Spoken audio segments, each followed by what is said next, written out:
Hi my dear viewers, എന്തുവാടെ ഇങ്ങനെ തിന്നുകൊണ്ടിരിക്കണേന്ന് നിങ്ങൾ വിചാരിക്കേണ്ടാവും. ഇതിൻ്റെ ഒടുക്കത്തെ ടേസ്റ്റ് കാരണം കേട്ടോ ഞാൻ ഇങ്ങനെ കഴിച്ചുകൊണ്ടിരിക്കുന്നത്. ഞാൻ മാത്രമല്ല, അപ്പുറത്ത് മക്കളും ഉണ്ട്. എന്താ സാധനം എന്ന് നമുക്ക് ആദ്യം നോക്കിയിട്ട് വരാം. മെക്സിക്കൻ ഡിഷായിട്ടുള്ള ഗുവാക്കാമോളിയാണ് ഇന്ന് ഞാൻ തയ്യാറാക്കാൻ പോകുന്നത്.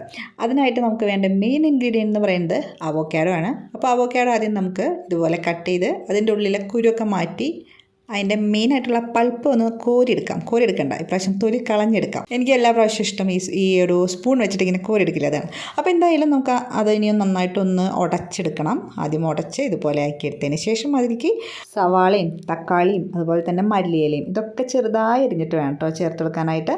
ഇനി നമുക്ക് ഒരു ചെറുനാരങ്ങയുടെ പകുതി എടുത്തിട്ട് അതിൻ്റെ ജ്യൂസ് പിഴിഞ്ഞെടുക്കാം. വല്ലാണ്ട് പുളി ഇഷ്ടമില്ലാത്തവരെന്ന് വെച്ചാൽ ഫുള്ളായിട്ട് എടുക്കണമെന്നില്ല കേട്ടോ. ഇനി ഒരു നുള്ളുപ്പ് പേരിന് വേണ്ടി മാത്രം. ഇനി കുറച്ച് പെപ്പർ പൗഡറും കൂടി ചേർത്ത് കഴിഞ്ഞാൽ നമുക്ക് നന്നായിട്ടൊന്ന് ഇതൊക്കെ കൂടി ഒന്ന് മിക്സ് ചെയ്തെടുക്കാം.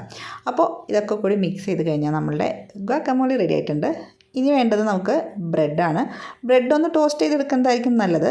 ഭയങ്കര ഇങ്ങനെ സോഫ്റ്റ് ആയിട്ട് ഇരുന്ന് കഴിഞ്ഞാൽ നമുക്ക് ഇതുപോലെ കോരിയെടുക്കാൻ പറ്റില്ല. അപ്പോൾ ഇതുപോലെ കഴിച്ചു കഴിഞ്ഞാണ്ടല്ലോ എന്തൊരു ടേസ്റ്റാണെന്ന് അറിയാം. കുട്ടികൾക്കൊക്കെ ഇഷ്ടപ്പെടും കേട്ടോ. ഒന്ന് ട്രൈ ചെയ്ത് നോക്കൂ. പിന്നെ വേണമെങ്കിൽ ബ്രെഡ് ജസ്റ്റ് ഒന്ന് ചൂടാക്കിയിട്ട് അതിൻ്റെ മുകളിൽ ഇതിങ്ങനെ നന്നായിട്ടൊന്ന് സ്പ്രെഡ് ചെയ്ത് കൊടുത്തിട്ട് അങ്ങനെയും കഴിക്കാം. എന്തായാലും നമ്മൾ തീരെ എക്സ്പെക്റ്റ് ചെയ്യാത്തൊരു ടേസ്റ്റാണ് കേട്ടോ ഇത്.